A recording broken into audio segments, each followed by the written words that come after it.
चलिए बेटा, इस ट्यूटोरियल में, इस वीडियो में हम डिस्कस करें कुछ केस स्टडी जो प्रीवियस ईयर में आई हुई है सीबीएसई के। बट बच्चों को ना ये प्रॉब्लम आती है कि स्टार्ट कैसे करें। कई बार क्या होता है कि ऐसे क्वेश्चन एनसीईआरटी में नहीं है, तो केस स्टडी जनरली डील कैसे करें उसको हम डिस्कस करेंगे। जैसे केस स्टडी इंडिपेंडेंट इवेंट्स पे आई थी, लास्ट ईयर की है। यहाँ पे दिया हुआ probability of Rohit selection is 1/5, probability of Jasprit selection is 1/3 and probability of Alia is 1/4।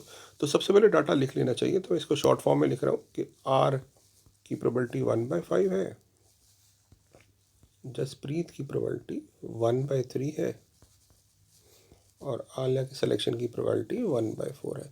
अभी क्वेश्चन है कि इंडिपेंडेंट इवेंट क्लियरली मेंशन भी है यहाँ पे कि हमें यहाँ पे एक पर्सन सेलेक्ट करा और प्रोबेबिलिटी बताई कि इनमें से कोई एक सेलेक्ट हो।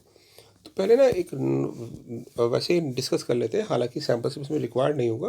बट अगर हम देखें कि इनमें से कोई एक सेलेक्ट हो तो कितने वे में सेलेक्ट हो सकते हैं, या कोई 2 सेलेक्ट हो या 3 सेलेक्ट हो। तो क्वेश्चन ये हो सकता है कि देखिए, हो सकता है तीनों सेलेक्ट हो जाए, जसरीत, आलिया और रोहित। बट हो सकता है कि कोई 2 सेलेक्ट हो, तो हम टोटल नंबर ऑफ केसेस बनाने की कोशिश कर रहे हैं। हो सकता है आलिया सेलेक्ट ना हो सकता है रोहित सेलेक्ट ना हो, अगर मैं बात कर रहा हूँ कि 2 ही लोग सेलेक्ट होंगे तो। बट हो सकता है कि कोई 2 लोग सेलेक्ट ना हो, एक ही सेलेक्ट हो। तो उस केस में हम केसेस बनाएंगे कि जे और आर सेलेक्ट नहीं हुए, फिर जे और ए सेलेक्ट हो गए, ए सेलेक्ट नहीं हुए। उसी ऑर्डर में चल रहा मैं, एक एक करके छोड़ता जा रहा हूँ। वैसे ही मैं आर और ए को सिलेक्ट नहीं कर रहे और जसप्रीत को सिलेक्ट कर रहे हैं, और हो सकता है 3 नहीं सेलेक्ट ना हो। तो बेसिकली ये टोटल पॉसिबिलिटीज देखें तो 8 पॉसिबिलिटी बन रही है, जैसे हेड और कॉइन में होते हैं। वो कह रहे हैं at least one of them is selected, यानी एटलीस्ट वन मतलब एक या एक से ज़्यादा सेलेक्ट हो। यानी बेसिकली वो पूछ रहे हैं कि ये जो है 7 केसेस की प्रोबेबिलिटी बताओ। ठीक है, तो पहली बात ये ध्यान रखना है कि यहाँ पे हम 7/8 प्रोबेबिलिटी बिल्कुल भी नहीं लिखेंगे, क्योंकि सैम्पल स्पेस हम तब यूज़ करते हैं जब हर इवेंट की प्रोबेबिलिटी बराबर हो। यहाँ पे हर इवेंट की प्रोबेबिलिटी डिफरेंट है, तो 7/8 आंसर नहीं होगा इसका। बट वो चाह रहे हैं कि प्रोबेबिलिटी बताओ इन सारे के 7 केसेस की। तो हमें या तो सारे 7 केसेस की प्रोबेबिलिटी निकालें, it will be very lengthy process. तो हम क्या करेंगे कि हम सीधा कहेंगे कि प्रोबेबिलिटी हमें चाहिए at least one of them is selected which is equal to, हम शॉर्टेस्ट वे में जाएंगे, at least one of them is selected. तो बजाय हम ये 7 केसेस के निकालने के लिए हम बजाय हमें कहेंगे कि टोटल प्रोबेबिलिटी 1 होती है और हमें 7 केसेस की प्रोबेबिलिटी निकालनी है। तो उस 1 में से इसकी प्रोबेबिलिटी माइनस कर देते हैं, that 1 minus none of them is selected. तो ना तो जसरीत सेलेक्ट हुआ, ना रोहित और ना आलिया, तो हमारा आंसर आ जाएगा। तो अगर जसरीत के सेलेक्ट करने की प्रोबेबिलिटी जो है यहाँ पे 1 बाय ये जे था बेसिकली, जे की जसरीत की प्रोबेबिलिटी 1/3 है।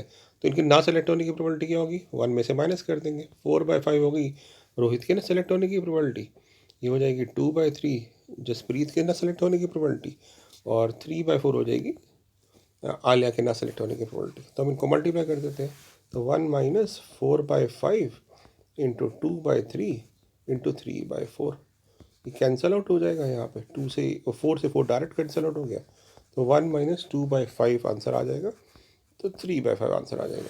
इसका मतलब है कि इनमें से एटलीस्ट वन ऑफ देम की सेलेक्ट करने की प्रोबेबिलिटी हमारे पास आ जाएगी 3/5, राइट। चलिए अगले क्वेश्चन की तरफ चलते हैं। ये तो डायरेक्ट क्वेश्चन था, जी ऑफ एच बार निकालना है। इसका मतलब है अगर कंडीशन प्रोबेबिलिटी की बात करें कि हमें जी ऑफ एच बार निकालना है और प्रोबेबिलिटी ऑफ एच बार, तो हमने ये भी पढ़ा हुआ है कि अगर ए और बी इंडिपेंडेंट इवेंट है तो ए और बी बार भी इंडिपेंडेंट इवेंट होंगे। उसके अकॉर्डिंग ये जो हो जाएगा, ये बन जाएगा P of G into P of H bar, और नीचे भी P H of H bar है। तो बेसिकली यहाँ पे एच बार कैंसल आउट हो गया, प्रोबेबिलिटी ऑफ जी हमारे पास आंसर आ गया। जी का मतलब बेसिकली जी यहाँ पे हम जी यहाँ पे बोला होगा कुछ, जी है, जी इज द जसप्रीत सेलेक्शन। तो जी जसप्रीत की प्रोबेबिलिटी हमारे पास 1/3, तो हम ये कह देंगे कि 1/3 आंसर आ गया, राइट। अब अगले केस की तरफ चलते हैं। यहाँ कह रहा है probability that exactly one of them is selected, तो कोई एक सेलेक्ट होगा, exactly one of them is selected, exactly one. तो आप खुद ढूंढिए इसमें कि कौन कौन से केसेस हो सकते हैं जिसमें एक ही सेलेक्ट होगा। तो बेसिकली वो कह रहे हैं या तो आलिया सेलेक्ट होगी, या रोहित, या जसप्रीत सेलेक्ट होगा। तो इन तीनों की प्रोबेबिलिटी को निकाल लेंगे। तो हम एक बार निकालते हैं। सबसे पहले यहाँ पे दी थी, अगर मैं ये पहले केस की बात करूँ, जसरीत सेलेक्ट नहीं हुआ तो उसके सिलेक्शन की प्रोबेबिलिटी 1/3 थी, तो ना सिलेक्शन की 2/3 हो जाएगी। फिर रोहित के सिलेक्शन की प्रोबेबिलिटी 1/5 थी, तो ये 4/5 हो जाएगी। और आलिया के सिलेक्शन की प्रोबेबिलिटी 1/4 थी, प्लस दूसरा केस, जसरीत सेलेक्ट नहीं हो रहा, जसप्रीत सेलेक्ट नहीं हो रहा, तो 2/3।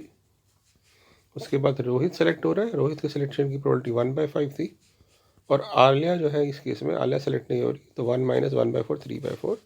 और तीसरा केस हो जाएगा हमारे पास, जसप्रीत सेलेक्ट हो रहा है, तो जसप्रीत के सिलेक्शन की प्रोबेबिलिटी 1/3 थी, राइट। आर और ए, रोहित नहीं सेलेक्ट हो रहा, तो 4/5। और आलिया भी सेलेक्ट नहीं हो रही, 3/4। अब इसमें ना एक चीज़ ध्यान रखनी है, हमें कैंसिल आउट नहीं करना, अदरवाइज बाद में एलसीएम लेना पड़ेगा। तो बेटर आप सीधे यहीं पे इसी को ही सॉल्व कर लेते हैं। तो डिनोमीटर में आ रहा है 60, राइट। ऊपर आ रहा है 12 + 8 + 6, तो ये हमारे पास आ जाएगा 26/60, तो 13/30 हमारे पास आंसर आ जाएगा।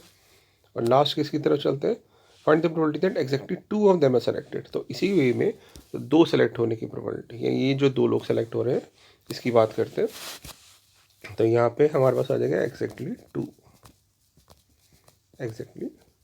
2 ऑफ देम आर सेलेक्टेड। तो यहाँ पे हो जाएगा हमारे पास जसप्रीत सेलेक्ट हो रहा है, रोहित सेलेक्ट हो रहा है, आलिया नहीं हो रही, 3 केस बनेंगे।